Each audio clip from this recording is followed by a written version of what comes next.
চুপ্পু সেই আওয়ামী লীগেরই প্রোডাক্ট, চুপ্পুর ছেলেও তাই। অথচ জাস্ট সংবিধানের দোহাই দিয়ে এর পেছনে রাষ্ট্রের টাকা খরচ করা হইতেছে, বিদেশে শপিং করতে পাঠানো হচ্ছে, আর এর ছেলে বঙ্গভবনে বসে বসে আমাদের লিস্ট বানাচ্ছে।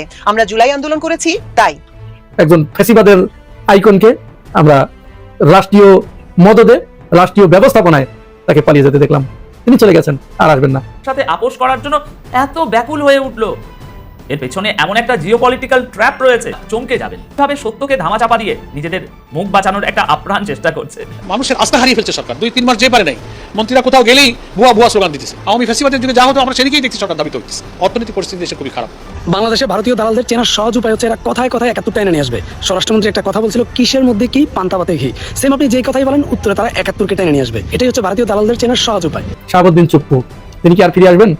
উত্তর হচ্ছে না, আর ফিরে আসার কোনো সম্ভাবনা নেই। অপেক্ষার পালা শেষ হয়েছে, এখন আমাদের বলার সুযোগ এসেছে, এখন আমরা কথা বলতেই পারি। পরবর্তী সংসদ অধিবেশনেই দেখবেন নতুন আরেকজন রাষ্ট্রপতির নাম ঘোষণা হয়েছে। আর যদি জামাতে ইসলাম রাষ্ট্র ক্ষমতায় থাকতো, তাহলে এই ভারত দৈনিক 7 বার আব্বা বাড়াতো এই বাংলাদেশকে। কারণ কি জানেন? 3টা কারণ। যে 3টা কারণে ভারত বাংলাদেশকে ভাগের মতো ভয় পায়। রাজনীতি কত প্রকার ও কি কি ডক্টর শফিকুল ইসলাম দেখিয়ে দিচ্ছে। সারা বাংলাদেশে জামাতের জন্য শফিকুল ইসলাম ক্রিয়েট করছে। প্রিয় দর্শক, কুরবানিতে চমক লাগিয়ে দিয়েছে জামাত। এত বড়। আসসালামু আলাইকুম। আপনারা ইতিমধ্যেই জানতে পেরেছেন যে রাষ্ট্রপতি শাহাবুদ্দিন চুপ্পু তিনি চিকিৎসার জন্য বিদেশে ভ্রমণ করেছে, কিন্তু তার ফিরে আসার কথা ছিল 10 তারিখের মধ্যেই। আজ 31 তারিখ, তারপরেও তিনি ফিরে আসতে পারেনি। তাহলে কি তিনি আর দেশে ফিরবে? এই বিষয়টা নিয়ে সোশ্যাল মিডিয়াতে তোলপাড় সৃষ্টি হয়ে গিয়েছে। ভিডিওর শুরুতেই আপনারা এই সংক্রান্তই বেশ কিছু ভিডিওর অংশ বিশেষ ইতিমধ্যেই দেখেছেন। মূলত আজকের এই ভিডিওটিতে সেই সকল ভিডিওর বিস্তারিত আলোচনা দেখতে পারবেন। ভিডিওর শুরুতেই যে সকল ভিডিও দেখেছেন তা থেকে হয়তো ইতিমধ্যেই আন্দাজ করতে পেরেছেন আজকের এই ভিডিওটি কতটুকু গুরুত্বপূর্ণ হতে চলেছে। অতএব চলুন কথা না বাড়িয়ে একটি লাইক দিয়ে সম্পূর্ণ ভিডিওটি দেখে আসি। মূলত আজকে একটি প্রশ্ন আপনাদের সামনে আমি ছুড়ে দিতে চাই। প্রশ্নটি হচ্ছে রাষ্ট্রপতি শাহাবুদ্দিন চুপ্পুর ব্যাপারে। শাহাবুদ্দিন চুপ্পু আপনারা জানেন, তিনি চিকিৎসা করার জন্য নিজের শারীরিক ফিটনেস ঠিক আছে কিনা এইটা যাচাই বাছাই করার জন্য, পরীক্ষা নিরীক্ষা করার জন্য লন্ডনে গেছেন। বিএনপি সরকার তাকে পুরা রাষ্ট্রীয় খরচে তাকে লন্ডনে চিকিৎসার জন্য পাঠিয়েছে। তার ফিরে আসার কথা ছিল 18ই মে। আজ এই ভিডিও আমি যখন করছি তখন 30শে মে, 12 দিন অতিবাহিত হয়ে গেছে। আমি এই রাষ্ট্রপতি যেদিন চলে গেল তারপরের দিন একটি ভিডিও করেছিলাম, সেখানে আমি একটি শিরোনাম করেছিলাম। শিরোনাম দেখে অনেকেই প্রশ্ন করেছিলেন যে আগেই এভাবে বলা কি ঠিক? তিনি তো ফিরে আসতেও পারেন, যেহেতু বিএনপি তাকে এখন পুরো দমে সাপোর্ট করছে, তাহলে তিনি ফিরে আসবেন, এটাই তো স্বাভাবিক। আমি সেখানে বলেছিলাম রাষ্ট্রপতি পালিয়ে গেলেন কিনা সেটি জানার জন্য আমাদেরকে 18ই মে পর্যন্ত অপেক্ষা করতে হবে। অপেক্ষার পালা শেষ হয়েছে, এখন আমাদের বলার সুযোগ এসেছে, এখন আমরা কথা বলতেই পারি, প্রশ্ন করতেই পারি। শাহাবুদ্দিন চুপ্পু তিনি কি আর ফিরে আসবেন? উত্তর হচ্ছে না, আর ফিরে আসার কোনো সম্ভাবনা নেই। এখন প্রশ্ন হচ্ছে তিনি তো আর ফিরে আসবেন না, তাহলে তিনি এই যে এত সুন্দরভাবে গোছগাছ করে তার সব কিছু সাথে নিয়ে রাষ্ট্রীয় খরচে তিনি যে চলে গেলেন, এটা কি এমনি এমনি হয়েছে, নাকি এখানে বড় একটা ডিলিংস এর মাধ্যমে এটা সংগঠিত হয়েছে? কোনটা? এই প্রশ্ন আসা স্বাভাবিক না? এই প্রশ্ন আমাদেরকে উত্থাপন করতে হবে।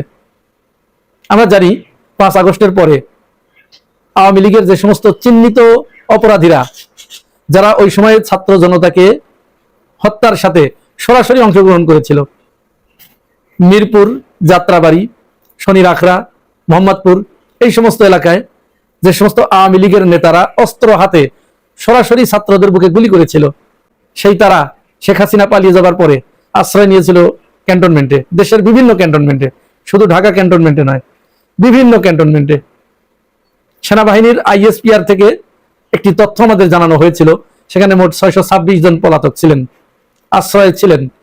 এই 626 জনের কাউকে কি গ্রেপ্তার করা হয়েছে? হয় নাই। সবাইকে নিরাপদে নির্বিঘ্নে সীমান্ত পার করে দেওয়া হয়েছে। এটা কি এমনি এমনি হয়েছিল? এমনি এমনি হয় নাই।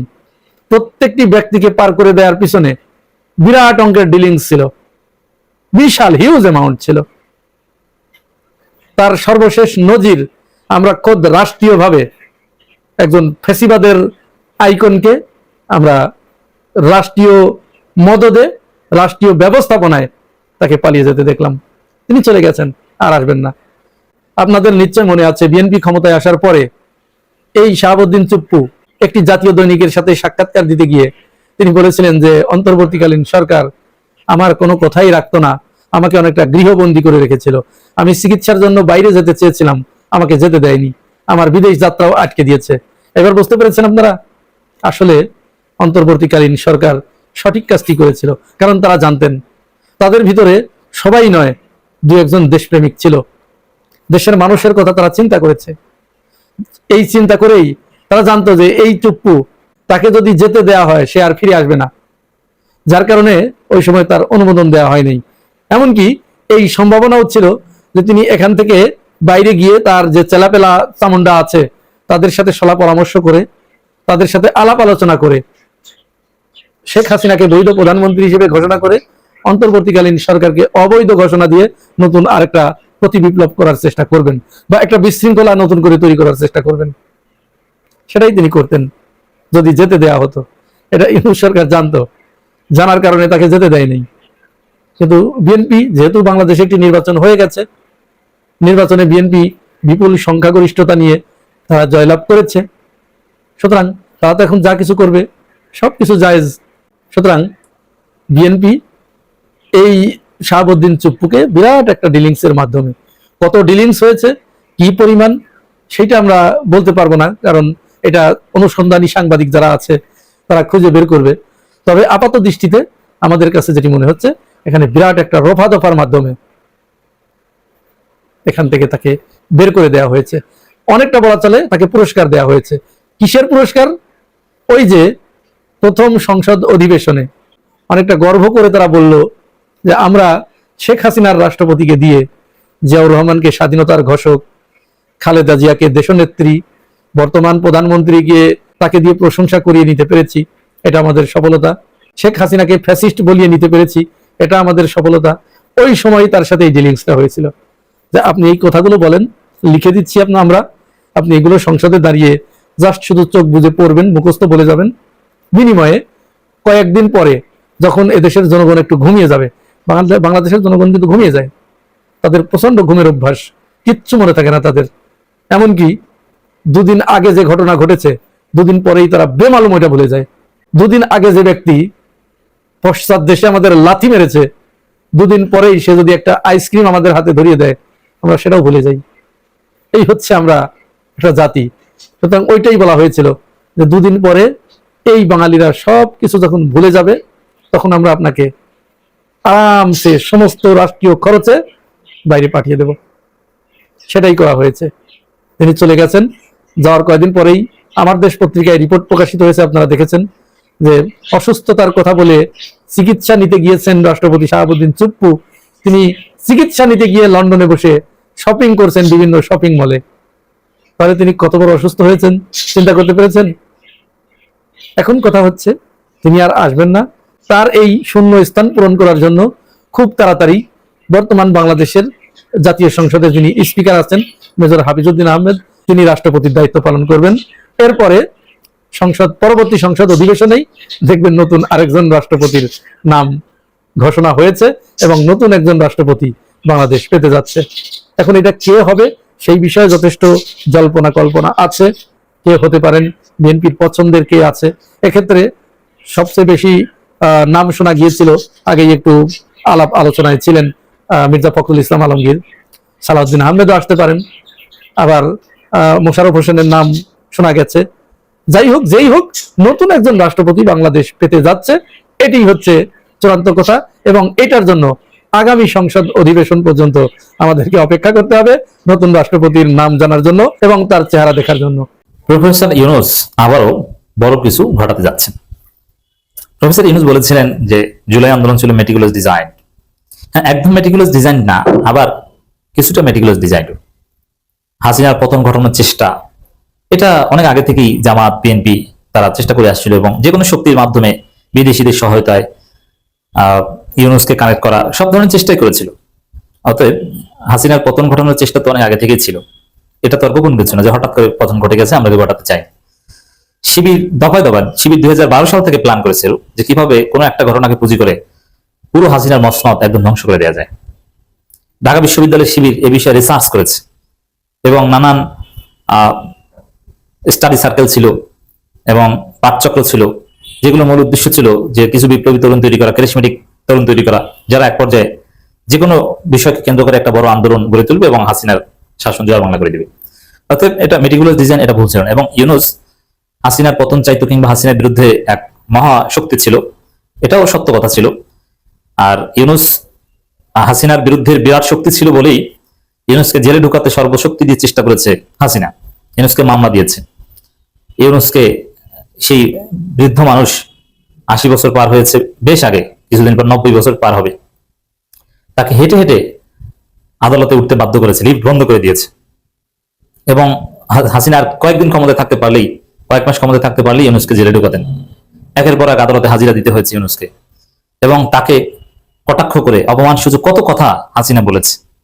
সুদখোর ইউনূস, এই ষড়যন্ত্রকারী ইউনূস, আমেরিকার দালাল ইউনূস, আবার তাকে পদ্মা সেতু থেকে টুপ করে ফেলে দেওয়া দরকার, খালেদা জিয়াকে চুবানো দরকার ইউনূসকে, এরকম কথাবার্তা কিন্তু শেখ হাসিনা বলেছে। এবং শেখ হাসিনার একটা প্রচন্ড ক্ষোভ ছিল ইউনূসের বিরুদ্ধে, বিভিন্ন সময় শেখ হাসিনার বক্তব্য থেকে এটা স্পষ্ট ছিল। কেন এত ক্ষোভ? অনেক কারণ ছিল যে ইউনূস আন্তর্জাতিক অঙ্গনে তার বাপ শেখ মুজিবের চাইতেও উপরে উঠে গিয়েছিল। আর উপরে উঠলেও যদি হাসিনার দালালি করতো, হাসিনাকে চাটতো, তাহলে তো সমস্যা ছিল না। মূল কথা ছিল ইউনূস হাসিনা বিরোধী ছিল, যার ফলে ইউনূসকে সহ্য করতে পারতো না। ইউনূসকে এত মামলা দিয়ে হয়রানি করার কারণ আসলে ইউনূস অনেক আগে থেকেই, সেই 2012 সাল 13 সাল থেকেই হাসিনার বিরুদ্ধে কূটনৈতিক তৎপরতা অ্যাটলিস্ট সোচ্চার ছিল। এটা হাসিনা জানতো বলেই ইউনূসের বিরুদ্ধে হাসিনার অনেক ক্ষোভ ছিল, এবং গ্রামীণ ব্যাংক দখল করা থেকে শুরু করে ইউনূসকে অপসারণ করার অনেক কাণ্ড কিন্তু ঘটিয়েছে। ইউনূস কিন্তু কিছু একটা ঘটিয়েছেন, আমরা যেগুলো সাদা চোখে দেখি না, কারণ ইউনূসের তৎপরতা ছিল ডিপ্লোম্যাটিক। কিন্তু আপনারা জাস্ট এভাবে ফিল করেন হাসিনা ইউনূসের বিরুদ্ধে এত সোচ্চার ছিল কেন? কারণ Yunus did something, Yunus had been doing something, যার ফলে হাসিনা খুব সিরিয়াস ছিল ইউনূসের বিরুদ্ধে, ইউনূসকে মারতে চায়, জেলে ঢুকাতে চায়, ইত্যাদি ইত্যাদি। এখন হাসিনার পতন ঘটেছে, একটা অধ্যায় সম্পন্ন হয়েছে, সেখানে ইউনূস অবশ্যই একটা পার্ট অ্যান্ড পার্সেস। আর ইউনূসকে এমনি এমনি আকাশ থেকে নামিয়ে প্রধান উপদেষ্টা বানানো হয়েছে তা না। হাসিনা পতন আন্দোলন বিপ্লবের সাথে তার কানেকশন ছিল বলেই, তার কানেকশনটা অবশ্য অন্য স্টাইলের কানেকশন, কারণ একটা বিপ্লবের পেছনে দেশি বিদেশি নানান মেকানিজম কাজ করে। এই জন্য তার কানেকশনটা আমাদের সমন্বয়কদের মতো না, যেটা দৃশ্যমান, কিন্তু ছিল। এই কারণেই তিনি প্রধান উপদেষ্টা হয়েছেন। এখন একটা নতুন প্রেক্ষাপট তৈরি হয়েছে, বিএনপি ক্ষমতা এসেছে, কিন্তু বিএনপি ক্ষমতা এসে আবার 2 নম্বরে শুরু করেছে। কেউ আরেকটা বিপ্লবের স্বপ্ন দেখছেন, কারণ কাঙ্ক্ষিত যে সংস্কার সেগুলো হয়নি, এবং ইউনূসই যে সংস্কার স্টার্ট করে দিয়ে গেছেন সেগুলো মুখ থুবড়ে পড়েছে, জুলাই সনদ বাস্তবায়ন হচ্ছে না, নানান সমস্যা আছে। তো এই পর্যায়ে ইউনূস আমার মনে হয় যে আবারও কিছু ঘটাবেন। ইউনূস ফ্রান্সে গেছেন, ফ্রান্সে যে ফ্রান্স ইউনূসের পছন্দের জায়গা, পুরো ইউরোপের মধ্যে ফ্রান্সই তিনি কমফোর্ট ফিল করেন, এবং ফ্রান্সে তার ইনভেস্টমেন্টও আছে, অনেক পুরনো ইনভেস্টমেন্ট আছে, ব্যবসা বাণিজ্য সংক্রান্ত অনেক স্বার্থ আছে সেখানে, এবং তিনি ফ্রান্সে থাকতে, প্যারিসে থাকতে সবচেয়ে কমফোর্ট ফিল করেন। তো সেখানে আমরা দেখতে পাচ্ছি ফরাসি মন্ত্রীর সঙ্গে তিনি সংলাপ করেছেন, বাংলাদেশের নতুন প্রজন্মের তরুণীরাই পথ দেখাচ্ছে, এই কথা বলেছেন প্রফেসর ইউনূস। আরো নানান তৎপরতা তিনি ফ্রান্সে যে করছেন, এবং ভিআইপি প্রোটোকল নিয়ে তিনি সেটা করছেন এবং ফ্রান্সে গিয়েছেন। এখন নানান জল্পনা কল্পনা যে ইউনূস ফ্রান্সে তো গেছেন, তিনি কি আসবেন, আসলে কবে আসবেন, এটা হচ্ছে আমার এই আলোচনার মূল বিষয়। ইউনূস যদি আসেন, হ্যাঁ আসবেন, সব জল্পনা কল্পনার অবসান ঘটিয়ে ইউনূস ফিরবেন। যদি ফিরেন বা যখন ফিরবেন, তিনি প্রচন্ড শক্তিশালী হয়ে ফিরবেন। তিনি বর্তমান অবস্থান রেখে তিনি ফিরবেন না। কারণ দেখেন, খুব সিম্পল হিসাব, কোন উপদেষ্টা ভালো নাই, উপদেষ্টারা সমালোচিত। এই উপদেষ্টাদের মানুষ প্রণাম করবে, হওয়ার কথা ছিল এটা, কিন্তু এই উপদেষ্টাদের মানুষ ঘৃণা করছে, কারণ তারা একটা কারচুপি নির্বাচন উপহার দিয়েছে এবং তারা কাঙ্ক্ষিত সংস্কার করতে পারেনি। তো উপদেষ্টাদের এখন আর কেউ ভালো বলে না, এমনকি যা অনেক উপদেষ্টার কপাল পড়েছে, যেমন আসিফ মাহমুদ উপদেষ্টা ছিলেন, এখন রাজনীতিতে তার কপাল পড়েছে, তার দুর্নীতির অভিযোগের কারণে তিনি কোথাও নমিনেশন পান না। মাহফুজ আলম তো চেয়ার টেবিল নিয়ে বসারই জায়গা পান না, অথচ উপদেষ্টা ছিল। কোন উপদেষ্টা সমাজে এখন সম্মানিত না, আসিফ নজরুল কেউ না, বরং এরা গালি খাচ্ছে। এই কিচেন ক্যাবিনেট নিয়ে আলোচনা আছে, প্রত্যেক উপদেষ্টা একজন আরেকজনের উপর দায়িত্ব করার চেষ্টা করছে। আমি এগুলো করিনি, আমি এগুলো করিনি, ওরা করেছে। আমি কিচেন ক্যাবিনেটে ছিলাম না ভাই, আমি জানি না চুক্তির কথা, ওরা জানে। এবং সবাই গালি খাচ্ছে এবং গালি খাওয়ার মতো কাজ করছে। তৌহিদ হোসেন পূর্বপাত উল্টোপাল্টা কথা বলছে, মানে কোনো উপদেষ্টারা সেলিব্রেটেড না। অতএব এই পরিস্থিতি প্রফেসর ইউনূসের জন্য বাংলাদেশ কমফোর্ট জোন না, তার জন্য বিব্রতকর পরিস্থিতি, যেহেতু উপদেষ্টারা গালি খাচ্ছেন। ইউনূসও গালি খাওয়ার মতো কাজ করেছেন, কারণ তিনি মেটিকুলার ডিজাইন একটা কারচুপি নির্বাচন উপহার দিয়ে বিএনপি ক্ষমতা এনে দিয়েছেন। সেই 13 জন লন্ডন বৈঠকের মধ্য দিয়েই বিএনপি কার্যত ক্ষমতা এনে দিয়েছেন। অতএব বাংলাদেশে ইউনূস ওইভাবে রেসপেক্টেড না এবং ঝুঁকি তো আছে, নানানজন নানানভাবে তাকে আটকানোর চেষ্টা করে, যদিও বেশি ষড়যন্ত্র করে আওয়ামী লীগ। আর বিএনপিকে ক্ষমতা এনে দিলেও বিএনপি কিন্তু প্রকাশ্যে ওইভাবে উপদেষ্টাদের কিংবা বিএনপিকে ইউনূসকে ডিফেন্ড করছে না। হয়তো বা রাষ্ট্রীয় সুযোগ সুবিধা রাষ্ট্রীয়ভাবে ডিফেন্ড করছে, আমরা টামলা নিচ্ছে না, কিন্তু রাজনৈতিকভাবে কিন্তু বিএনপি ওইভাবে ইউনূসের পাশে দাঁড়ায়নি। যে না ইউনূস মহান, একথা কিন্তু বলছে না। ইউনূস আমাদের আব্বা, জিয়াউর রহমানের প্রতিচ্ছবি দেখতে পাই, একথা কিন্তু আর বলে না। এই জন্য ইউনূস প্যারিসে গেছেন, আর তিনি শক্তিশালী না হয় তার রাস্তা ক্লিয়ার না করে তিনি দেশে ফিরবেন না। যদি জুলাই সনদ বাস্তবায়ন হয়, ইউনূসের দেশে ফেরা না ফেরা নির্ভর করবে জুলাই সনদ বাস্তবায়নের উপর। বিএনপি জুলাই সনদ বাস্তবায়ন করলে তিনি দেশে ফিরবেন, আর জুলাই সনদ বাস্তবায়ন করলে ইউনূস রাষ্ট্রপতি হওয়ার সম্ভাবনা 90%। আর জুলাই সনদ যদি মুক্ত বলে পারে তিনি দেশে ফিরবেন না, তাহলে তার জীবন ঝুঁকিতে আছে। আর ফরেন পলিসির উপরে নির্ভর করে যে আসলে মার্কিন যুক্তরাষ্ট্রের সাথে সেই চুক্তি বহাল থাকে কি থাকে না। যদি সেই চুক্তি বহাল থাকে তাহলে ইউনূস দেশে ফিরবেন এবং রাষ্ট্রপতি হবেন, আর সেই চুক্তি থেকে যদি বিএনপি বের হয়ে যায় তাহলে ইউনূসের দেশে ফেরার কোনো সম্ভাবনা নেই। আমি আশা করছি সম্পূর্ণ ভিডিওটি দেখেছেন এবং এই ভিডিওর সাপেক্ষে আপনার কি মতামত সেটা অবশ্যই কমেন্ট বক্সে জানিয়ে যাবেন। ভিডিওটি ভালো লেগে থাকলে শেয়ার করতে ভুলবেন না। আমাদের এই চ্যানেলে নতুন হয়ে থাকলে চ্যানেলটি সাবস্ক্রাইব করে চ্যানেলের পাশে থাকবেন। আর যারা ইতিমধ্যে চ্যানেলটি সাবস্ক্রাইব করেছেন তাদেরকে অসংখ্য ধন্যবাদ।